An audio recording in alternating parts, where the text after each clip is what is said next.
why don't we do something interesting? Let's do oxygen. No, let's do nitrogen first. We'll do nitrogen first. It's smaller than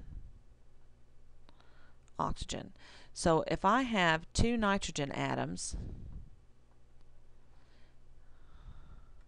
okay, 2 nitrogen atoms, I'm going to have a total of 14, no, not, I'd have valence. Let's do the valence electrons. I have 5 valence electrons for nitrogen. We're just going to do the valence ones. So each will have 5 for a total of 10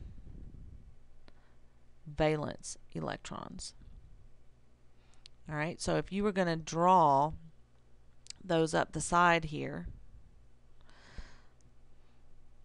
what row is nitrogen on your periodic table? I hope you remember it's on row 2. So these valence electrons are going to be here in the 2s and the 2p. I'm just going to leave this down here blank. I know that there's 2 electrons for each atom down there, but they're not involved in bonding. I'm only going to worry about these 5 valence electrons on each nitrogen atom, because those are the ones that are involved in a bond. So I've got 5. I want to say 1, 2, 3, 4, 5. Alright, notice I'm following the rules here.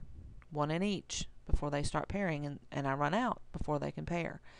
So I'm going to do the same thing over here.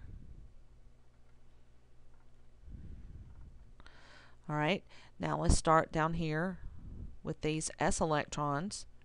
When they bond, you've got 4 electrons total that could be bonding. So I'm going to put 1, 2, 3, 4. And up here I've got 3 electrons on this side and 3 on this side that could be put into a bond.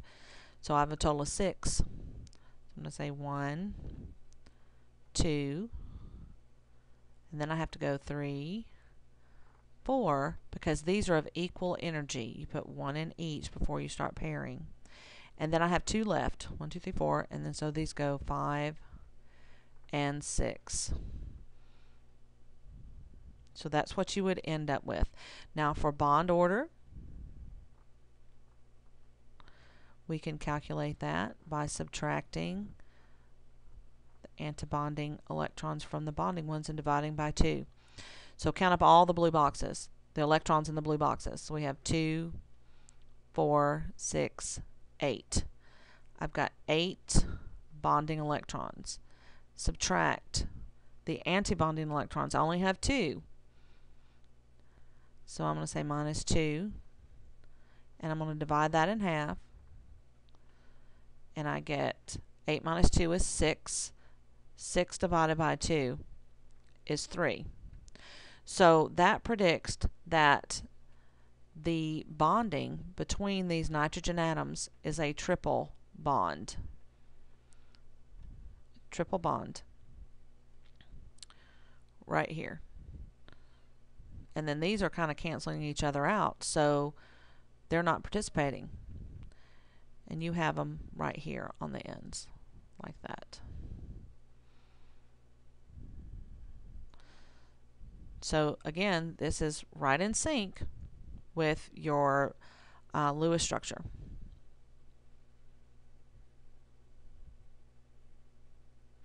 Now, there's 2 terms that you need to know. One term is called diamagnetic, and if a compound is diamagnetic, that means it is repelled from a magnetic field.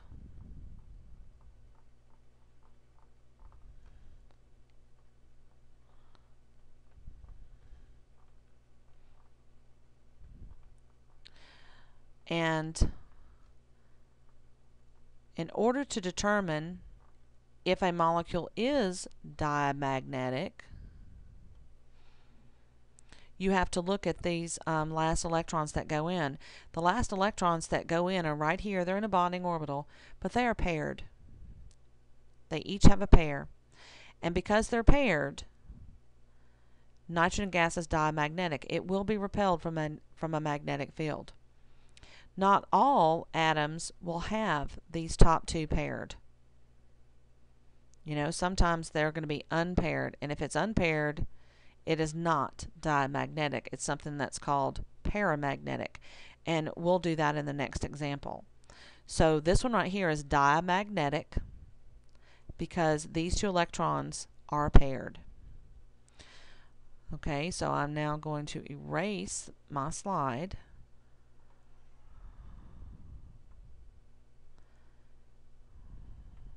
Oops. And we're going to do oxygen. Now, oxygen gas is paramagnetic. So let's just go ahead and define what paramagnetic is. Paramagnetic. That means that the molecule or substance, right now we're talking about molecule, is attracted, or it can be contained in a magnetic field. So if a substance is paramagnetic, that means it can be contained or attracted inside a magnetic field. And molecular orbital theory explains why oxygen gas is paramagnetic. Alright, so let's look at oxygen. If I have two oxygen atoms, I'm going to put OX here so it doesn't look like a zero. Two oxygen atoms, each has 6 valence electrons. I'm going to have a total of 12 valence electrons that can be involved in a bond. 12 valence electrons that could be involved in a bond. So I'm going to put those 12 over on this side for one, I'm going to put 6 on this side for one oxygen atom and 6 on the other for the other oxygen atom. Now remember, oxygen is on row 2, so we're only dealing with the 2s and the 2p. I'm leaving the 1s down here blank because those electrons would not be involved in a bond at all. So I'm just going to leave that alone. So this one oxygen atom with its 6 valence electrons is going to go on this side. 1, 2, 3, 4, 5, 6. Now it's important you follow the rules. So this oxygen over here is also going to have 6 valence electrons, and it's going to look just like the other side.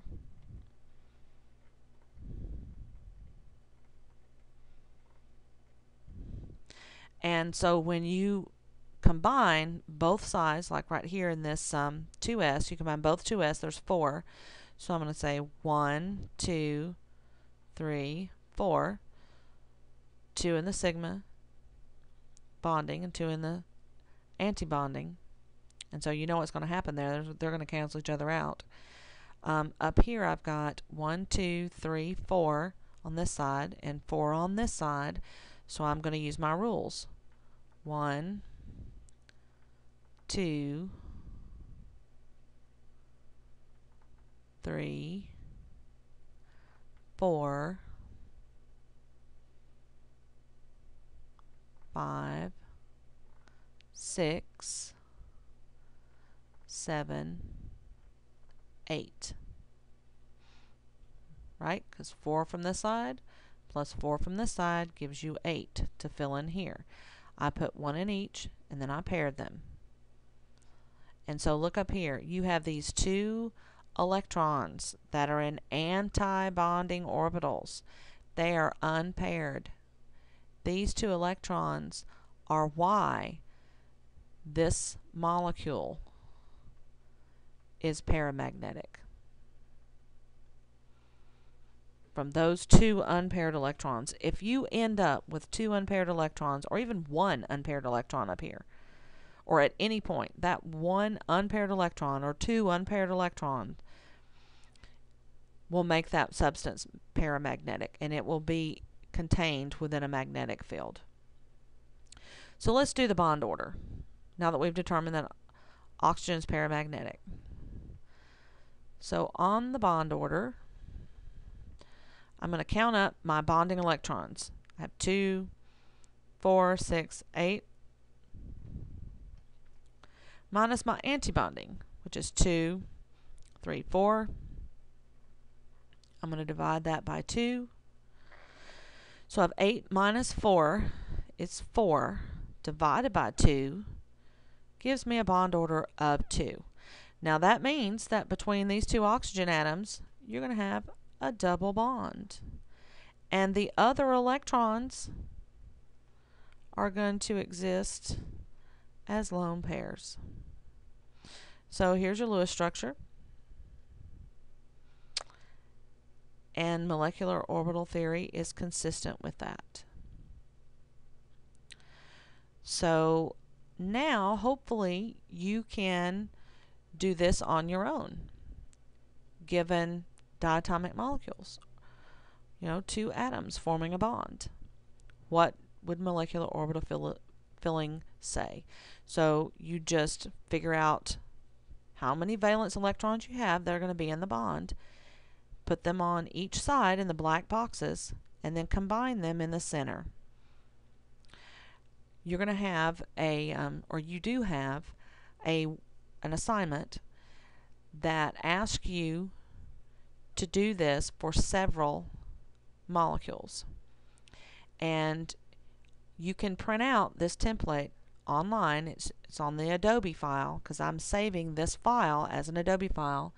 Print it out and fill it in. Or you don't have to print it out. You can fill it in on your computer if you want to do that and save it. Or you can draw it on your own paper. It doesn't matter. But this is the pattern that you would use.